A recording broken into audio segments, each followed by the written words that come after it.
Naranasan nyo na bang malingat ng saglit at may ginawang kakaiba na ang inyong mga chikiting? Naranasan mo na ba yun? Well, I've had my share of scripts and cuts with my kids. Lalo na si Scarlett, before I remember, takbo ng takbo. Tapos next thing I knew, parang meron ng sirena. Nadapa na pala parehong tuhod. Talagang jumakpat. Saksakan ng sakit. Kaya dapat talaga malaman ng mga mommies ang pangunang lunas na pwede nilang i-apply, 'di ba? Para sa kanilang mga chikiting. Kasama na rin diyan yung may nalunok, 'di ba? Na maliit na bagay. Yun yung mga worries natin as parents, yung may ginawa ka lang sandali, tapos nakalunok na ng holin. O iba-iba, mga maliliit. O kaya pagkain, may kinain na expired na dahil hindi nagtanong sa mga magulang nilang kung pwede pa, mga ganun. Oo. Diba? Kaya ngayong umaga, pag-uusapan po natin yan. Kasama ang isang eksperto, mga dapat nating gawin kung magkaroon ng mga ganitong emergency situation. Sama na rin po natin yung napaso, 'di ba?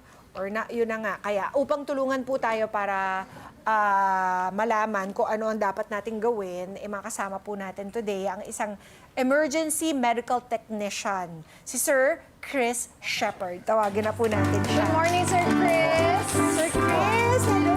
Thank you po, ma'am. Bati po muna kayo bago natin umpisa ng ating mga demo. Good morning po sa mga nanonood po sa atin. Kada umaga po, ma'am. Thank Sir you. Chris, Good morning po. Base po sa yung naging karanasan, ano po yung mga common emergencies na experience ng ating mga parents sa kanilang mga tahanan? Usually kasi hindi rin naman natin may iwasan kasi. That's emergency kasi, di ba? Minsan parang kalmado ka lang, parang walang mangyayari. Yun nga, sabi nyo nga kanina, biglaan na lang na merong umiiyak na bata, no? Pero hindi naman natin sinasabi na tayo isang pabaya, di ba? So, dapat maging aware din tayo dun sa mga posibleng mangyari sa mga tahanan natin. Kasi usually, medyo busy rin tayo sa pang-araw-araw natin na pamumuhay, di ba? So, Blessed pa nga tayo dito sa Pinas kasi lagi tayong may bantay. Kung hindi tayo may mga yaya, meron tayong mga nakakatandang members of the family who are willing to take care of our kids while halimbawa the parents go to work. yes, ma'am. Di ba? Ano bang usual age bracket yung problematic? Usually yung mga toddlers Ang no? ang kailangan talaga ipo-focus natin 0 to 12 eh. Kasi curious yung mga yan eh. May time na kumakain sila, so hindi pa sila gano yung pagsaswallow nila. Hindi ganon Hindi pa sila eksperto. Oo. And also, kapag, syempre, pagka meron sila nakitang isang bagay o makulay, yan, kukunin nila, tas isusubukan. Kaya nila, importante tatry po nila. natin tutukan to kasi baka mamaya yung alam nating gawin, kahit maganda yung motivation natin or yung intention natin, baka lalo pang makasama. Yes. Kaya ano po yung una natin ipapakita? Usually, kapag ang most common na nangyayari kapag dating sa mga bata, yun nga, pagka na-choke yung baby, di ba? Yan na, baby. Ano ba yung gagawin natin kapag na-choke siya? Siyempre, check natin yung mukha nung baby. Okay. Kasi usually kapag talagang sa obstruction kasi meron tayong tinatawag na partial or mild obstruction or severe or complete obstruction. No? Kapag may sign kasi yan eh, kapag sa mukha, nakita mo na kagad nagbu-blue or parang nangingitim, yun, complete obstruction siya. Automatic, hindi na nakakapasok yung hangin doon Mga sa... ilang minuto lang ang meron tayo Kasi ang para kaya, salbahin ang sila. kaya kasing i-revive ng brain natin in pre-hospital is 3 to 4 minutes eh. 3 to So 4 dapat, minutes, meron tayo kailangan mo kagad na matanggal o ma-dislodge yung obstruction dun sa daanan ng hangin. Within 3 to 4 minutes. Yes. So, paano po yun? Kapag Coach ka naman na Sir Chris? complete obstruction, meron tayong tinatawag na 5 back close. Back close natin yung baby. Kung mapapansin natin, naka-tripod position and chest thrust, 5 chest thrust. Hanggang sa makuha mo yung obstruction doon. And also, check mo rin yung kanyang mouth kung yung obstruction is lumabas. Okay, first thing to do, you turn the baby over. Turn natin yung si baby. Kailangan nakasupport tayo sa leeg apo. niya. Ganun po ba? Kuha ka ng puwan and then ibaback okay. close. Siyempre, make sure na kailangan ay secure mo rin yung baby. Dapat hindi Kasi mahulog. siyempre, medyo mamaya biglang kumilos yung baby, mahulog sa yung Maglikot-likot baby. na. And So, nakasupport tayo dito Yes, sa leeg. nakasupport. Ano pong Tapos, gagawin natin dun sa, Sa likod. ibaback close natin siya. 5 times mo lang siya ang gagawin. Ganong kalakas yan? Sakto lang naman din po yung pagkaka-back close natin doon Okay. sa baby. Baka naman sa sobrang mahulog na yung baby. And And then, then? chest thrust po. Okay? Pagkatapos ng 5 chest thrust, check Paano natin yung gagawin airway niya. chest thrust? Ito, between With nipple line lang siya. With fingers 2 or with finger the lang palm? siya. 2 fingers. Yes. Okay. And para lang nagsi-CPR ka. Okay. So, Then, check mo yung airway niya. Kung yung airway niya Lumabas ay na. lumabas na yung obstruction. Hanggat hindi lumalabas, continuous ka lang. Oh.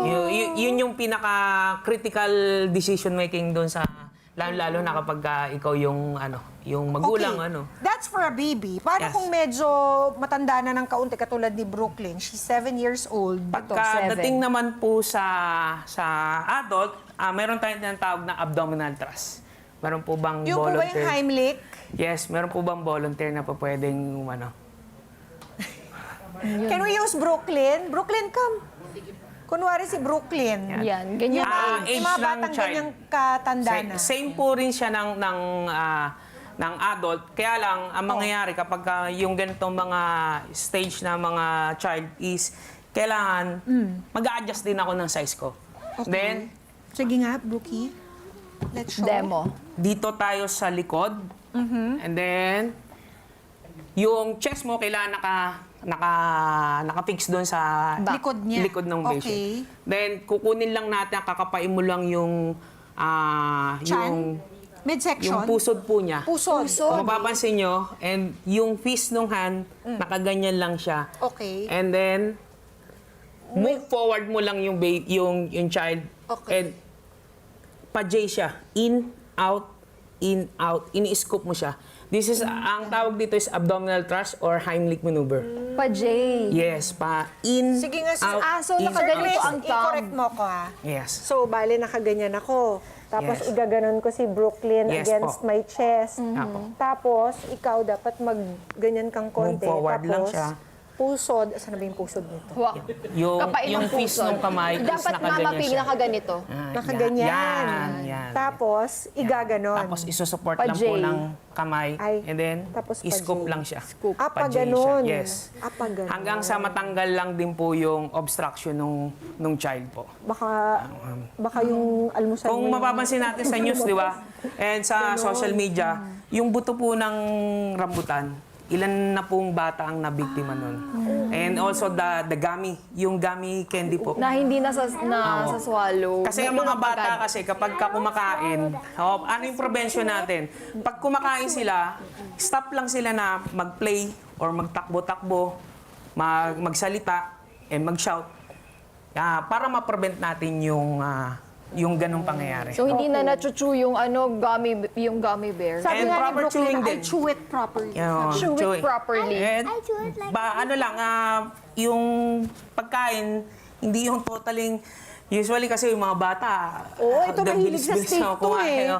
So, kailangan ano lang din, kung ano lang yung kakayanin, and then wag lang yung lunok ng lunok. Okay. no? Thank Para you, maiwasan Brookie. natin yun. Now I know what to do Thank with you. you. Dito.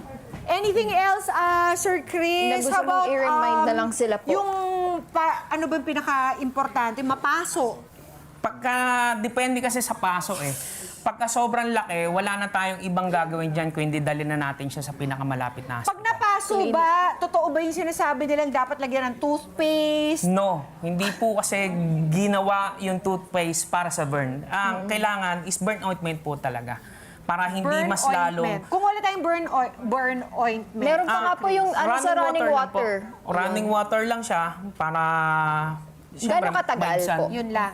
5 to 10 minutes lang, okay na po yun. Running water, Yeah. 5 to 10 Running minutes. water. Para mawala lang yung... And then tawag na. Yes. Siyempre, if it's a big burn, you have to go to a clinic or a hospital. Hospital. Eh, yung ano po, nakakain ng halimbawa ng rat poison or whatever, ano po yung pangunang lunas dyan? Doon, ina-advise natin, wag na natin. Kasi yung lumang tradition, pinapasuka. So, hindi dapat siya. So most probably kapag ganun ng mga poison is dinadala din natin kagad siya sa pinakamalapit na hospital. Lalo na kapag tayo is wala tayong knowledge pagdating dun sa ganung sitwasyon. Got it. Sir Chris, napakadami pa natin kailangan i-discuss. So bukas, mga kada, ipagpapatuloy po natin ang discussion na ito with Sir Chris dahil napaka-importante po talaga nitong topic na ito. Maraming salamat, Sir Chris. Yes. Chris, Yes, please, come back. Hi mga ka-Net25! This is Emma Tiglao. For more Kada Umaga updates, just click the subscribe button and follow us on Net25 social media pages at Net25 TV and at Net25 Entertainment Facebook page.